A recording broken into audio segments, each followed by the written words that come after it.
thanks for coming here, and I want to welcome you to today's FemTalk about our regional cooperation called Feminist Landscapes, civil society dialogue with all voices.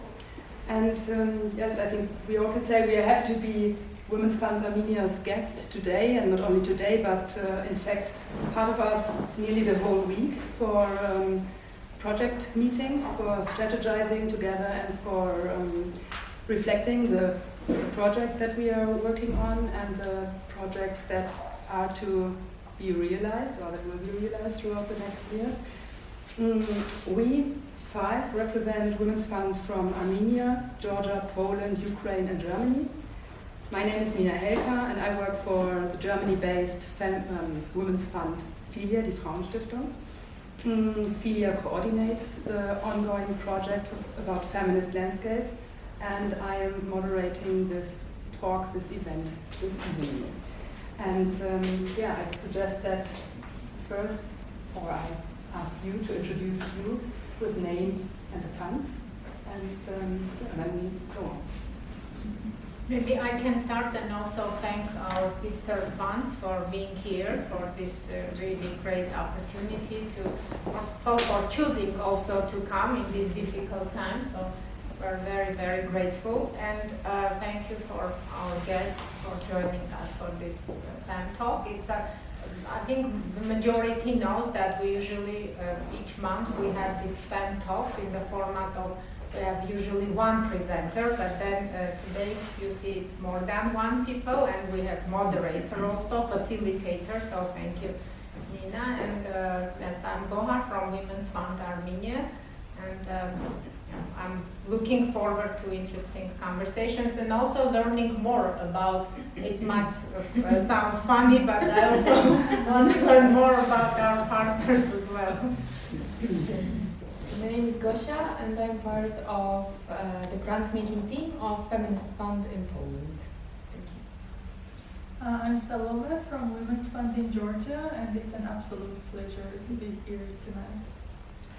My name is Alisa, and I'm from Ukraine. I represent Ukrainian Women's Fund, and I'm director of the fund. So, nice to be here. And all of us together within the project that is supported by the Foreign Office in Germany. Together we aim to understand the perceptions and the attitudes about inclusiveness and exclusiveness of feminist movements in the mentioned countries. And throughout the partnerships with activists on the ground, we wanted to learn about obstacles that movements are facing, as well as about self-identification and discussions around it, and about resources that are needed to make movements stronger and also more visible.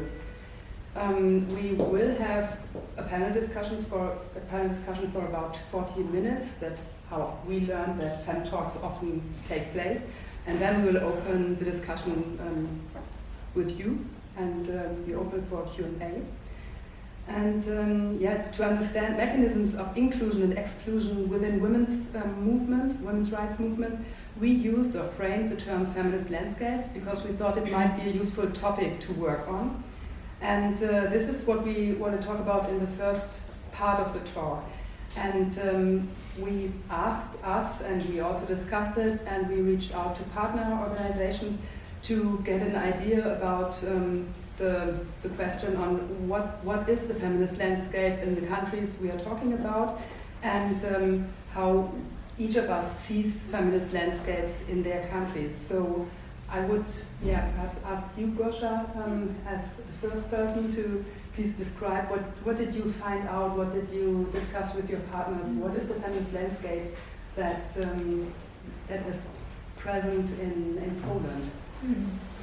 So, thank you, Nina. Maybe I can just start with a little bit of context into how FemFund was created, because I think it has a lot to do with what the feminist landscape was.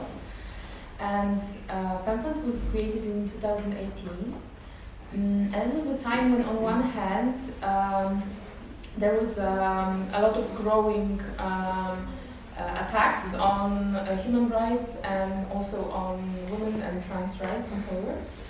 And on the other hand, there was this massive mobilization for feminist issues, I would say.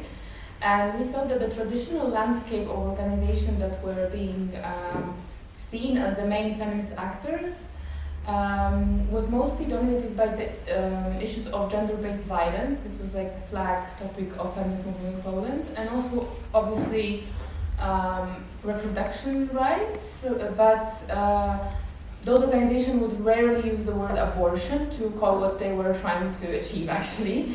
This had to do with how the funding landscape was, which meant that, as you probably know, women's organizations are usually have problems with funding. They're usually underfunded, so there are just a few of really like typical feminist organizations, and most of them are focused on this issue. And we saw that actually in the protests from 2016 on, we saw that in the streets there was quite a lot of this massive energy of non-formal collectives, groups that really were mobilizing, that were not funded in any way, and that were not even recognized as feminist activists in a sense that they can be considered for funding, not just activists in the street, but groups that can actually receive funding to do an important job.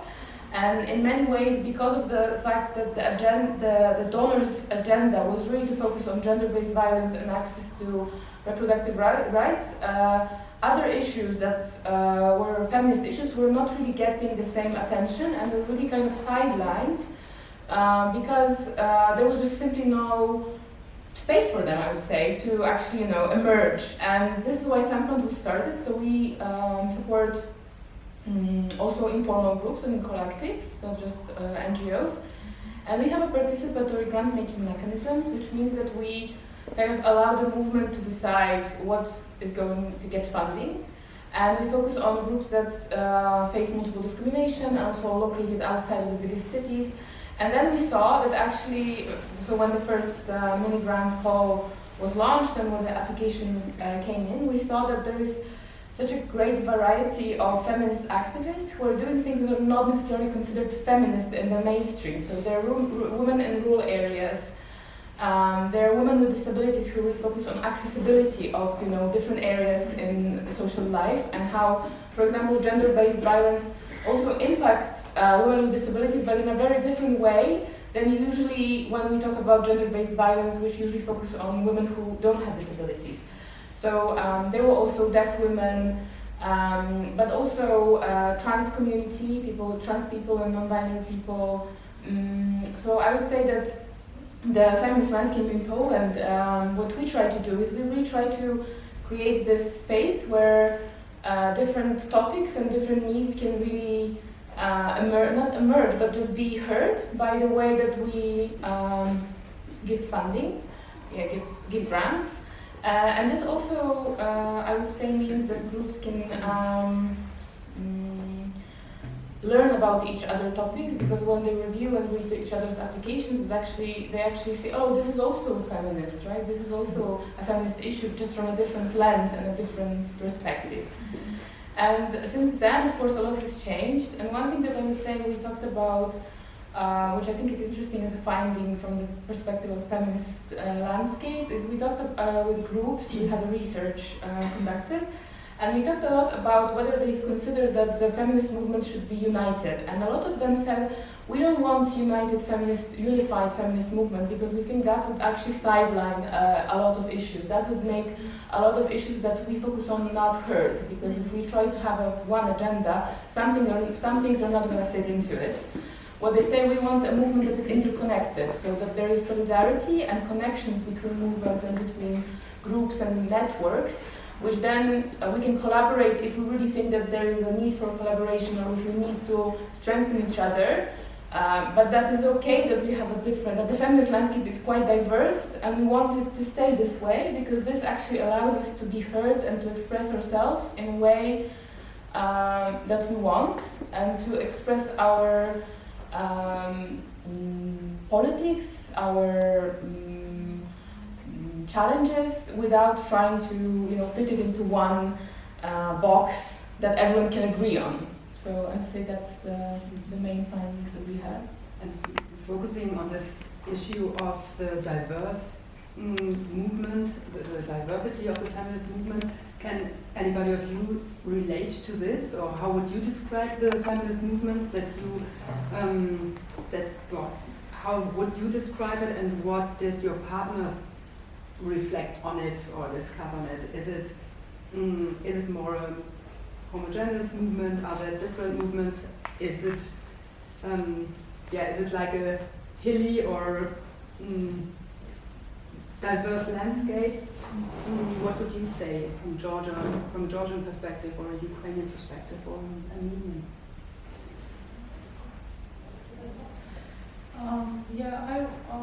Thank you, Gosha, for this kind of making a base for the discussion, and I was making some notes that I wanted to also add up on what you were sharing. I think when we are thinking about the Georgian feminist movement, and it might be generalized to the countries that we are also represented here, is the feminist movement and the anti-gender movement that is also kind of in parallel being empowered and is becoming vocal, and the topics that the anti-gender movements are targeting, and the way they are also kind of the strategies that they are using, and the asymmetrical resource distribution that is so vivid and like obvious when we're talking about organizing. So in Georgian case, I think this was also one of the thoughts in terms of seeing what are the groups that are affected by this asymmetry, and what are the groups that are taken the possibility to actually be present in the feminist movement because of this landscape that is created not just by us as like proactively as the feminist movement,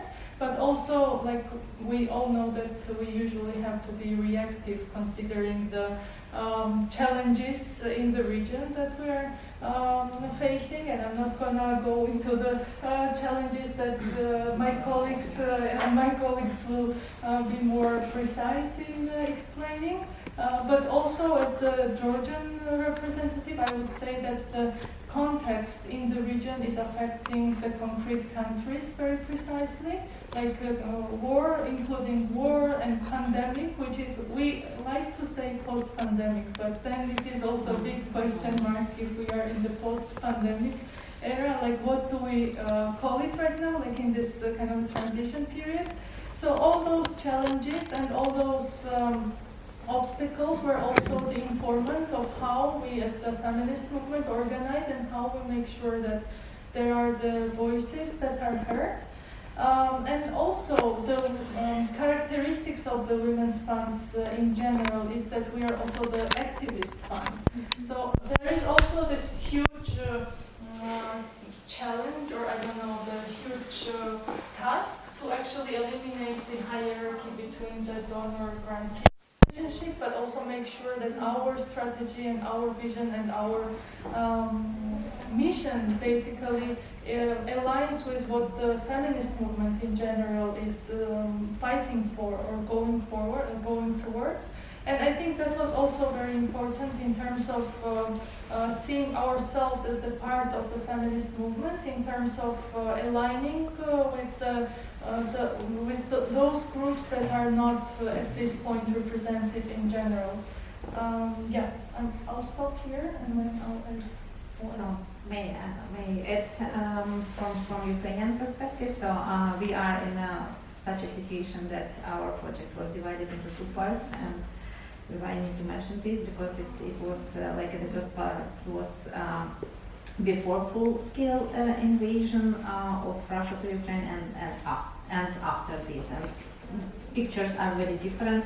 So I will say a little bit about the women's movement before full-scale invasion and how it's now.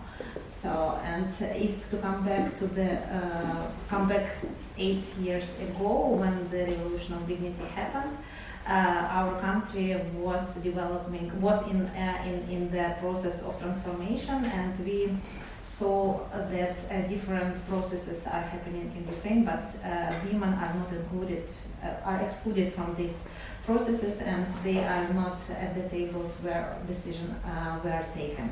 And at the same time, we also saw that anti-democratic and anti-gender movements were more visible, and at the same time women's movement was not able to respond to these challenges because it was weak, because it was disorganized, because it was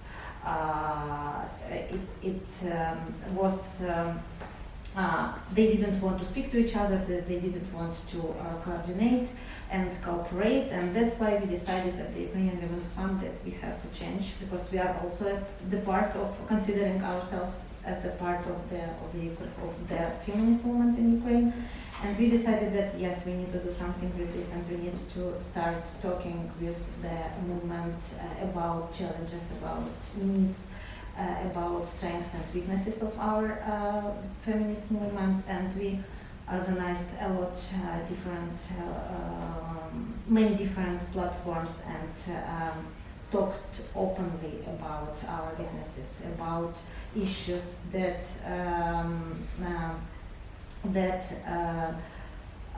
divided us, and about issues that can unite us. So, and it was really not easy, but of course it helped us a lot, because we talked about our principles, about our values, about inclusiveness and so on, and it helped us a lot to understand each other and to become more strong, more vocal. Of course, we are still in the process, and we have a lot to discuss and different issues, but we are moving on. When full-scale invasion happened, the situation changed, and the situation is changing so quickly. So women's organizations had to replan their activities and concentrate more on the humanitarian aid. And of course, now we observe that they are at the point of burnout, because they work 24/7 to help women affected by war, to help girls and different groups of population, to help to support them. So, and what we see now that in this situation, women's movement lose their its position. And we observe this backlash in gender, women's rights agenda, and we understand that the voice of women's movement, feminist movement, becoming weaker, and it is very important not, to make it more stronger because of the processes that are now taking place in Ukraine. It's about reconstruction, it's about security, it's about peace building, and so on. And we understand that we need to push, our women's movement, because now they are stuck with this humanitarian aid, with this humanitarian support, and they cannot return to their activities related to women's rights. And of course, we want them to be more political, to be more influential, and we want them to influence, influence the coordination process of this humanitarian aid, but not to be involved in the distribution. So this is the situation for now, and maybe only one remark that is also very important now for Ukraine, that because of the war, we also have a positive side, because so many women showed that they are active, that they are leaders, and we need to not to lose them and to bring them to the feminist movement. And I think that we will, it will be very good. So it will be a positive thing for us if it happens. Thank you. Did you also share about the feminist landscapes? Yes, of discussions course, and of findings? course. I don't want to repeat what has been said, because we can relate to all context at some point. I think everybody is very relevant to our situation as well. I would just add that, yes, absolutely, this war affected women's movement in Armenia a lot, and it's not that women's rights or LGBTQ plus rights were prioritized anyways, but now it's even more difficult to talk about this, and it's not, we're always like on the margins of, we're talking about feminist landscape, but the landscape itself is very marginalized in general for all of us here. I think for our context, what I was thinking when my colleagues were speaking is that we always talk in Armenia about either gender-based violence or sex-selective abortions, which none of this is really, it's not about feminist issues, even the words that are used, like we, for example, we don't want to even use sex-selective abortion, we say like boys' preferences or other terminology trying to bring into these discussions. And it's always like, these topics are in a way, I feel like, hijacking other important issues, such as feminist landscape, discussion of who is on the margins of feminist movement.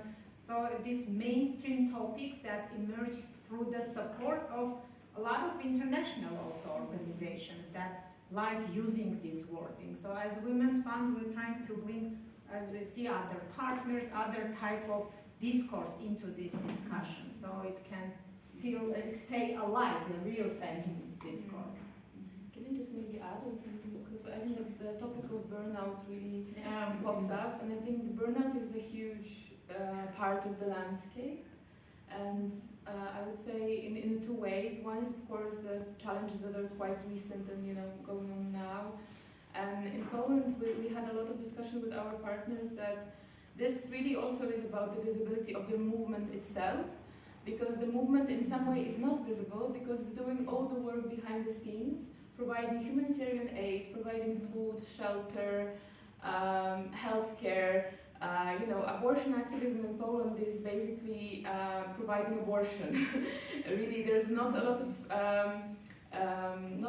time and space left for people to mobilize in the streets, because most of the time, really, people are doing the work on the ground, and this means that they're not just burned out on a personal level, but as a movement, it's really hard to organize, because a lot of the work is being done to support life, to support health, well-being of other people and of ourselves. And then that creates this political question, I would say. Okay, so what about the long run? What are the goals in the long run? And can we achieve them if we do all the time we do this behind the scene work, and really we are not so much present in the public space, because we're really pushing ourselves in many ways from the public space, right? It's such a feminist topic, right? Women in the public space, and we're out of it because we're doing all the work that is, of course, stemming from our values of solidarity, of really taking care about other people and our communities. And the other thing I would say about burnout is, before this talk, we had a discussion with some of the counterparts from Armenia, and one of you said, we were always in the burnout, right? So for men, I would say this is also important for many communities. And we saw this also with the Feminist Landscape, because at FemFund we focused our grant making on core support in this project. And when we were doing outreach, I think that we realized, okay, so for example, one of our priorities would be to also invite women with disabilities, but there actually are no organization currently who might be eligible to support this core funding, because those organizations burned out. They are no longer present in the other activists are still doing their work, but in a more collective-based way, or more campaign-based way, or on an individual level, but they're not able to sustain an organization that's doing this work on a regular, daily, day-to-day basis. And so for many communities that face this huge discrimination on a systemic level, and also on a level of societal stigma and marginalization, feminist movement can be one more area of discrimination, and staying in the feminist movement can be one more area where they experience those things. And we were talking about with our colleague, activist Kasia Bieżanowska, who is a woman with disability, and she was saying that for her activism is another sphere of exclusion, because many times when we create things, events, grant-making opportunities. They're not inclusive enough, accessible enough, even for her or for her colleagues to even access those events. So that only increases the discrimination that she's facing on a systemic level. And so I think somehow this is also an important thing, and we can think of how do we make feminist movement not be one more factor that can lead to burnout of our,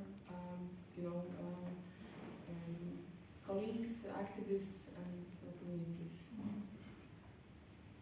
I would like to touch on the topic that you just raised, the question of how can women's movements can be more inclusive. And as in the first step, you all have described how the feminist movements or the feminist landscapes in your countries look like. I would like to go not a step deeper, but becoming a bit more concrete in terms of what organizations and what activists you have cooperated with, and what sort of discussions have arisen about it. Because during the project, or the project has been structured like this. In the first phase, we had kind of a needs assessment or a short survey about what the needs of activists on the ground are right now in terms of inclusion and exclusion and access barriers to feminist movements and different types of movements. And in the second phase, in each of the 4 countries, grant making has taken place. So each women's fund has reached out to possible grantee partners who are facing multiple forms of discrimination. And in each country, national meetings or meetings to foster exchange between the activists have taken place. And from this step, the development of webinars and the highlighting of important topics has arisen. And perhaps I think it's also of interest to look at the scenery in terms of who has cooperated within the project with you, and what sort of topics have you discussed? Some of them already have been mentioned, like the militarization and what this means for women's organizations to deal with, as well as the backlash regarding feminist achievements due to the war, due to political developments. And with this, I would also like to hand over the virtual mic to asking you to give an overview of the groups you have cooperated with. Whoever wants the virtual mic. Cool. Yeah. Sure. I think before I go into details about the types of the groups that we have selected, I want to once again mention the way the women's funds are looking at the feminist movement, which actually made it possible for us to identify those groups that would be engaged in the process. I think that's key when we're talking about how to make it more inclusive and how to make sure that those voices that are not sufficiently heard are at the table. So this intersectionality, but also I know that this is kind of a word that we have been using for so long on so many different kind of in many different shapes and forms, but I think it is really important to actually have that lens of intersectionality, but to not boiling it down just to the identities, but rather also looking at the diversities of the movements in general, and how different movements are cross-collaborating and identifying those cutting points. We, as Nina said, we also had this kind of closed invitation towards the groups that would be engaged in this program. And in Women's Fund in Georgia's case, we have selected 4 groups. And when I'm talking about this initiative in general, I can't help but feel happy about how these connections have actually managed to create different kinds of collaborations that were initially not even imaginable. So we had the Muslim women that are really a minority in Georgia represented in the program. We had the queer group. We had the women with disabilities and a group of ethnic minorities, so mostly focusing on Armenians, Azerbaijani and Russian women living in Georgia. And those 4 groups were selected with the criteria of being smaller initiatives, not being funded sufficiently, etc., etc. So this was one of the first times when they actually came into the room together to discuss about the diversity of issues. But one of the first topics, like after getting to know each other and after understanding what they are doing and how they are doing, what are their approaches, one of the topics was the identity of a woman in general, and why do we need this identity when it comes to the feminist movement slash women's movement. This is a separate discussion that I'm not gonna elaborate on in Georgian context. It might be the same in different countries. So this identity of a woman had kind of kicked off this discussion around so many different ideas of what does it mean to be part of different communities. And there were the representatives of the group that were talking about this strong identification and importance of belonging to this identity. And then there were some of the representatives that I don't even identify as a woman. I don't see the importance of kind of sticking to that. And the beautiful part of this discussion was that even though it can be such a controversial issue for the discussion, there was no conflict involved. Like, it was a respectful, really learning space where all of us have witnessed how this group has turned into a more working group, let's say, because I'm gonna share later on what it has kind of grown into.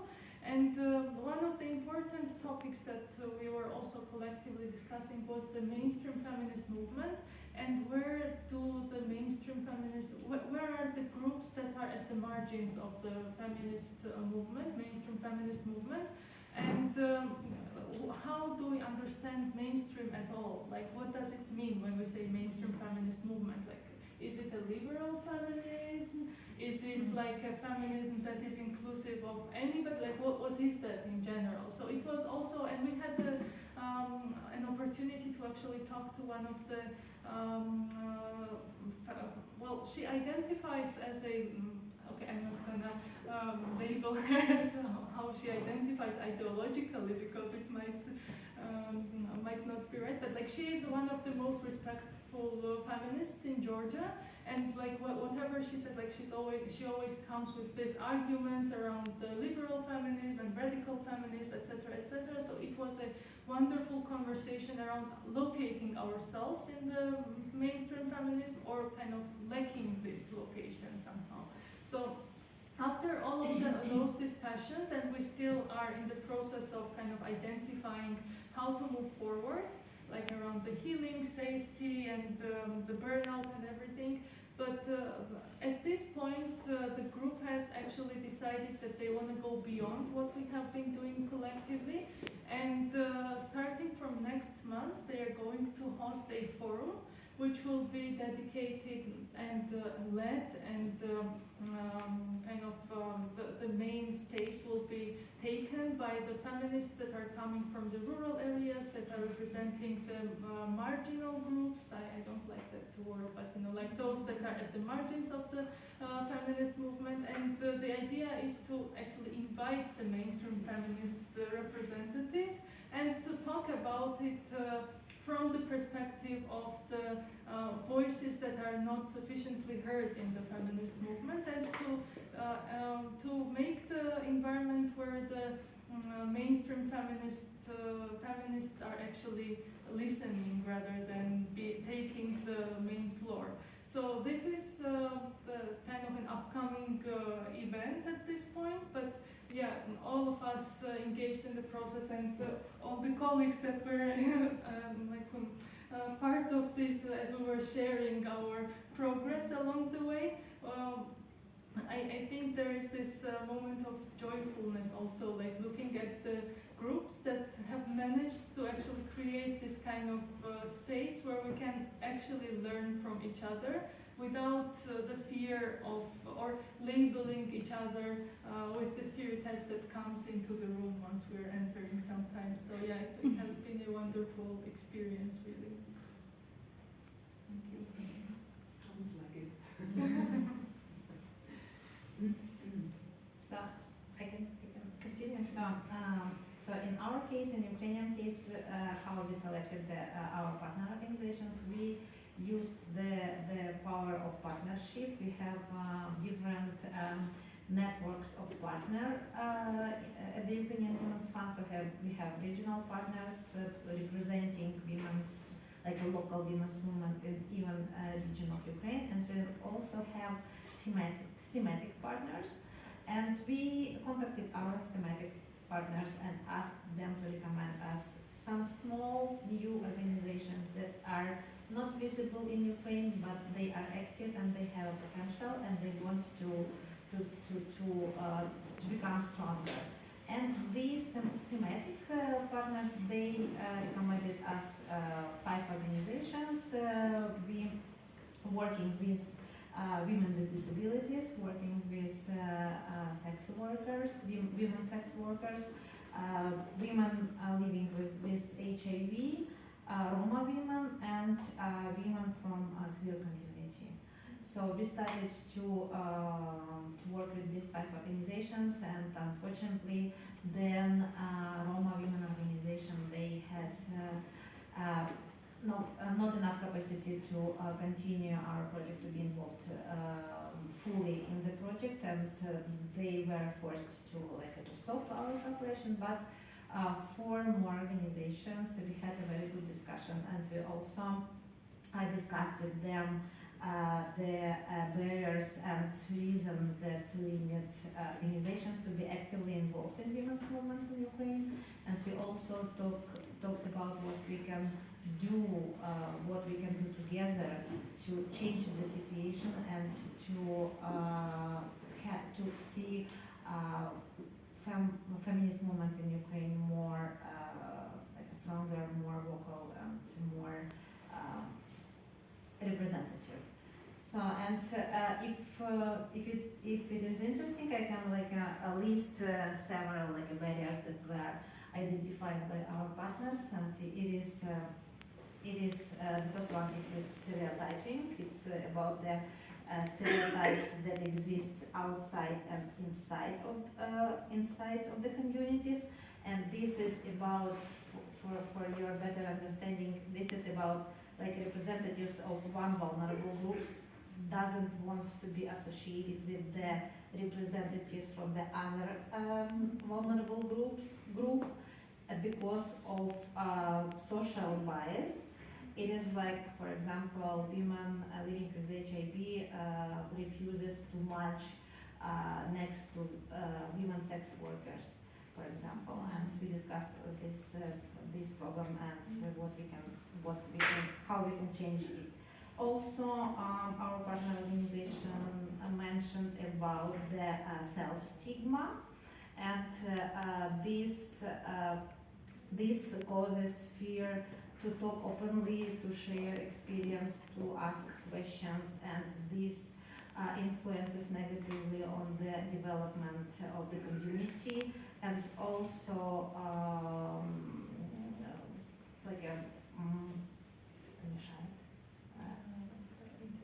interrupts to build networks, and of course it influences also on the effectiveness of advocacy works, on advocacy of the needs and interests of the communities. Also, they mentioned competition, and it was about competition between new organizations, newly created organizations, and experienced organizations, and also nationwide and community-based organizations, and also said that it influences, this later competition influences the solidarity and cooperation that everybody in the movement lack. So, basically that's for now. Thank you. What about you,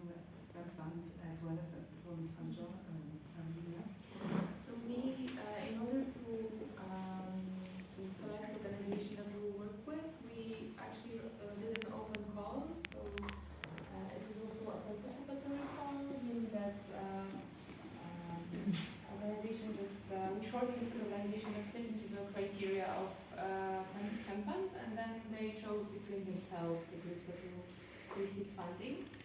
And this process itself is something that is a learning process, I would say, for us, but also for the grantee partners who really have this opportunity to read other applications and try to understand how this fits into feminism. And sometimes I think there's a lot of there's a learning curve to it, and I feel one thing that was really important for us in the process is that we actually so the organizations that were selected were mostly organizations that work with migrant and refugee women, one organization that works with women of Roma descent, also organization that works with women who are in prison, and organization of women who are taking care or assisting people with disabilities, so mothers mostly. And one of the few organizations from a smaller, still like a town, but not as a big city as in Torun. And when we saw this organization, we felt, oh well, this is there is one organization that is missing, and it was an organization that was the only trans-led organization from this pool of organization, and we felt that it's not really. This is something that always happens in participatory process, which is that groups, when they choose grants and they don't see the final result, the final list, they don't have this opportunity to then think, oh, who is missing? So this is the role that we take, and we decided to also give grants to this trans organization, which I think was really important in the context of growing transphobia in Poland, which is growing also in the, I would say, society in general. Well, I cannot say it's growing, but it's just the political climate is very much hostile. And I think that on one hand there is a lot of societal attitudes that are changing. On the other hand, there's a lot of systemic oppression.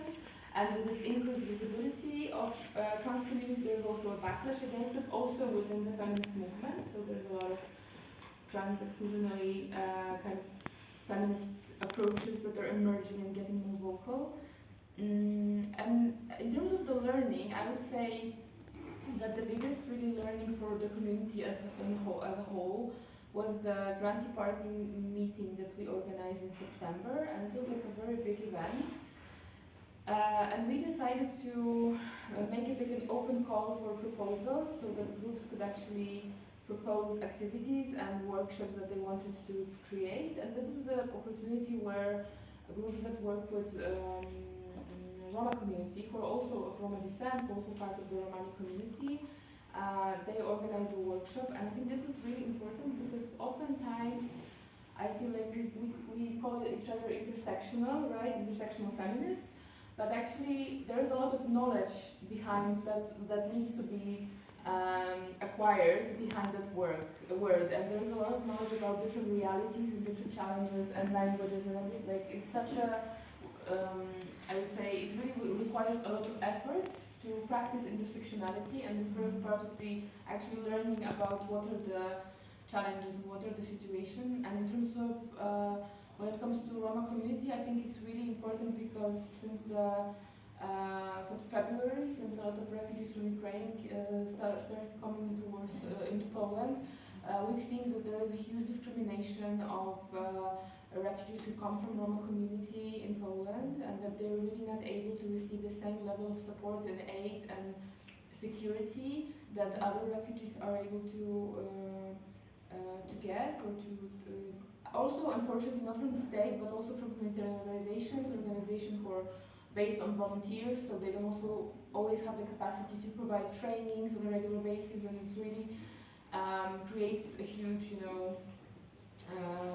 a huge problem when people from our community actually need support that they're unfortunately very often denied, and the only actors who really are stepping in are people from our community who are really, they're mostly, I would say two, maybe Justina correct me, but they're mostly, I would say, two organizations that really have this expertise and resources to provide this support.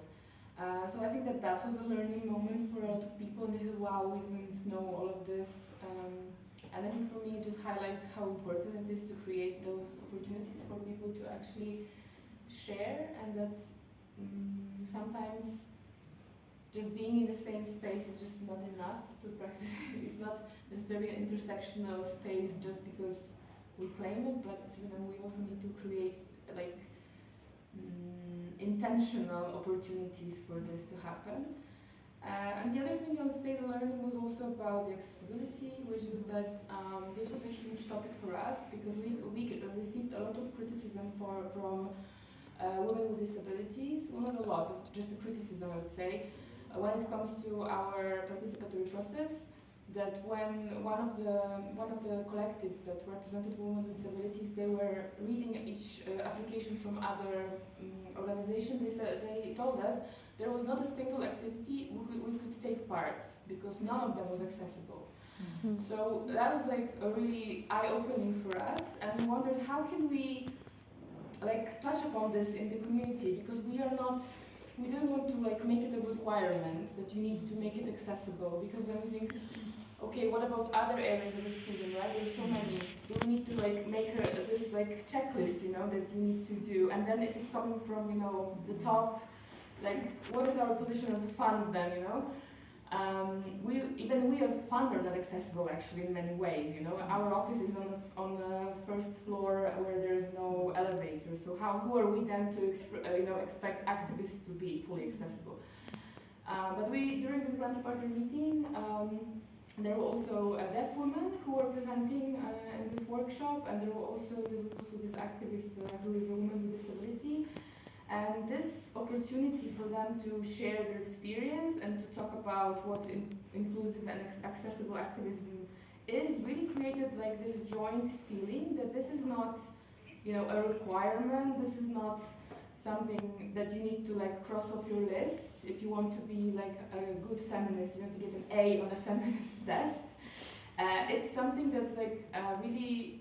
As a community, we need to do this because this is something is really important for us as a community to work on. This is something where we are not perfect, and I think that was a great moment to see, that actually this is not something that comes from FemFund, and then people just have this experience of talking to each other and understanding like what are the challenges and what are the solutions, then they're really also quite willing to step in. And actually there was I would say, an expectation now from FemFund to actually provide opportunities for FemFund's community to increase the accessibility of feminist activism in Poland by, for example, providing grants or providing support for expertise for grant partners to be able to work on this topic, because now some of them said that this is something that they really want to focus on as one of their priorities, I would say, one of the areas that they want to improve. So, but this would not be possible, and this is what maybe one thing that I wanted to mention from the learning perspective, that in order to have this learning, you need to have people in the room. If they're not able to join the room, then this learning cannot happen. Right? So that's, I think, the parts of like what we need to do is that we need to make sure that people feel invited and that they are actually able to join the room, come to the room. Thank you. How about Rosa? How did you reach out to groups? We reach out. We do a lot of outreach in general. So we outreach to any new partner and new organization that is emerging, and our outreach person is Sina. Probably everybody knows her. So, but we try to do it collectively, not to put on one person. But this is how we usually work. But for this particular project, we really started from us and started to think, what does it mean to be on the margins, and who we are to define. Do we have this right to even to define who is on the margins? Because that's another more of an ideological stance, that if you as funds, let's say we as fund deciding that these are groups that are on the margins and inviting them. So we wanted to break that somehow that relationship also, where there might be some power relationship, which obviously you can avoid, but trying to mitigate as much as possible. again, it was more of a call among our partners whoever kind of replied. Those were the groups. But I also want to mention that we outreach at that time to organizations working with women affected by war, and they weren't even able, because of their psychological situation, to put things together to present something. So we didn't want to make pressure on them, and we just said, okay, maybe this next time. That's also something that we have to take into account. And some organizations are not even they're not even in the good conditions emotionally to sit and to write proposals and to submit a report or just to think about activities. For us, it was in this particular round, there were women working with organization working with women and girls with disabilities, which is, again, we don't have a lot of organizations, so it was one of the major ones. Also, LBT group that we were talking previously about this art that they were art project for LGBTQ women, but also two organizations that were maybe not specifically very usual organizations. One, it was a coalition to stop anti-discrimination coalition that actually did made a theater on the issue of discrimination and marginalization, which we thought it's also something that is not done, and that will be important just to talk. What is discrimination? How a marginalized, let's say, person feels in this society. The different marginalization can be ethnic, gender, sexuality, different type of identities presenting themselves as how they are feeling. And the research group that also were supported because they are researching marginalized issues such as sexuality, anti-gender movements, of things that are not supported, that are criticized, and even within the feminist movement, in general, there is no opportunity to research these topics. So we went a little bit from different perspectives. But I also wanted, like Alisa mentioned about this conflict that there was about ownership of, vulnerability, or that doesn't want to be together in the same room. Previously, we also experienced that. Actually, I don't want to name even why it happened and how, but there was very interesting discussion where one group said that, no, we are the minorities here. We are minority and we represent minorities in Armenia, let's say based on ethnic identity. But others are not minorities, so it's our ownership here. And it was interesting, first of all, just talking about minorities, majority, that type of conversation we want to have as well. We're still continuing using sometimes, ethnic minorities, religious minorities. We prefer not to use even those words.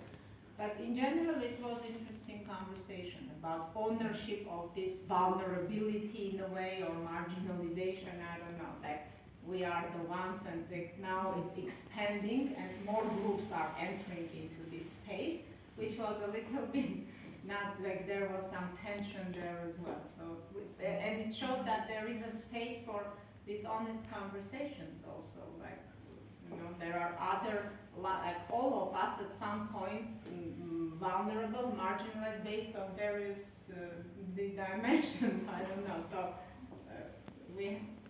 so it was more for us often, existential, ideological thing in this project that we try to raise, not just support one group or over another or to choose, but more of combined together to understand what does it mean to be on the margins, because we feel that all of us are at some point. Thank you. Yeah, thank you for sharing the broader and the more precise ideas of how you carried out and conducted the Feminist Landscape project. I think we all have now heard some parts and aspects of the challenges regarding the resources, as well as the challenges of how how to deal with this question of inclusiveness and exclusiveness, and how broad the discussions can be, how exchange between different groups has taken place during the last month in your countries. And before opening the discussion to the audience, I would like to ask you to share one thought or one finding. So if I ask you, what do you take out of this project about feminist landscapes from the last year? Which thought, which finding would you like to share with the public to take it outside these rooms? One phrase, if I may ask you for one phrase.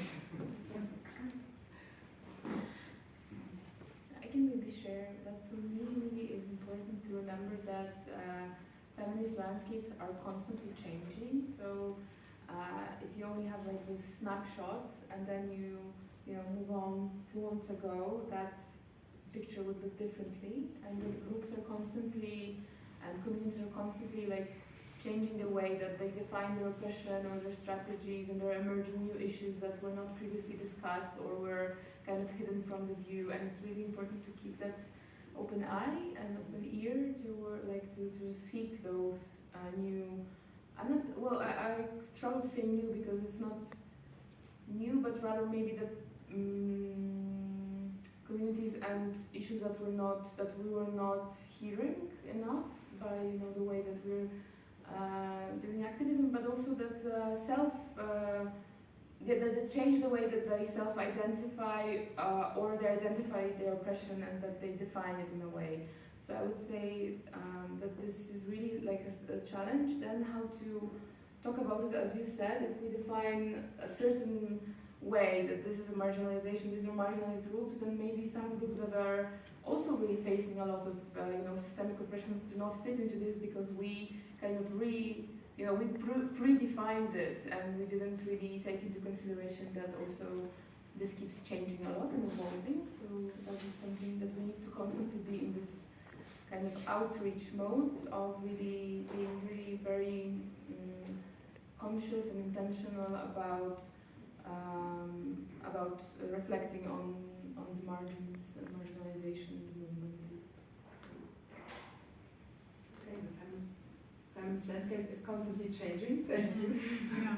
What else are thoughts and findings? Maybe based on what Gosha just shared, just to add that I think one of the main takeaways for me is the importance of collectiveness, like coming to the room, like physically being in the room together, and basing our work on the collective healing and care practices, because this is the way we actually connect to each other and create these safe spaces in order to communicate what we are really struggling with, what we have achieved, etc., etc. So for the sake of time, I'm not going to elaborate on that, but like being in the physical space together and basing our communication and cooperation on care and the healing practices. So I would like also to share, and I think that one story that I can say that, in my opinion, it's like a success story of the Feminist Landscape project. And it was also like something special for me to understand better the situation that is happening in Ukraine with groups that suffer from multiple discrimination. So as I said, we had different partner organizations working with different groups of women, and in September we had a national meeting with these partner organizations, and we invited them and they confirmed that they will come and everything was okay, and we had this in my opinion strong women. They came together to think about how to work in the new situation in Ukraine, how to respond to this situation, how to do the crisis management in their organizations. And one of the partner organizations said, well, it was the end of the first day, and we just asked to comment about the feeling, what they feel now in this room. And she said, I was so afraid to come here because I knew that here will be a room full of different women from different organizations with different experience. And I was so afraid to come, but then I decided to come, and I am happy to be here. And I thought, in my opinion, she was like a very strong leader, you know, and having so strong position. She was a woman with living with HIV and sex worker, but she's really strong person. And for me, it was like a wow. So it's a game. Oh, I'm sorry, I'm in Kiev. So, and I understood that it's so valuable to have such spaces for such women and to make them even stronger. So, and I think that the project, like, it was very important in this, from this point of view. Yeah, I wanted to add that I think feminist landscape is becoming a very more global landscape, which is very great to see, and I think it's becoming a safer space to navigate for many of us. That's what my wish for the future also, that it can be a bigger landscape, more diverse landscape, the place that more inclusive to and really like transnational. I don't know, in Poland we're discussing the word planetary that we have to use now instead of global or international. So yeah, it's my wish. So feminist landscape is a more planetary landscape.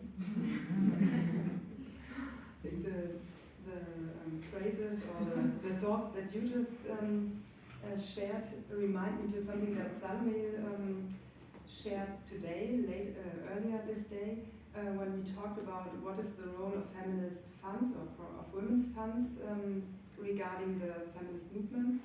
And it was something like that we as women's funds have the role to create open space or to create space to give people an option to join the table, to sit on at the table. The groups, the activists can themselves decide if they want to join this table or another, or open up another table. But that our role and our task is to be open-eyed and creating exactly this space that I think that you already, or you shared during the last hour in terms of how you defined it and how you practiced it within the project of Feminist Landscapes. And thanks for sharing.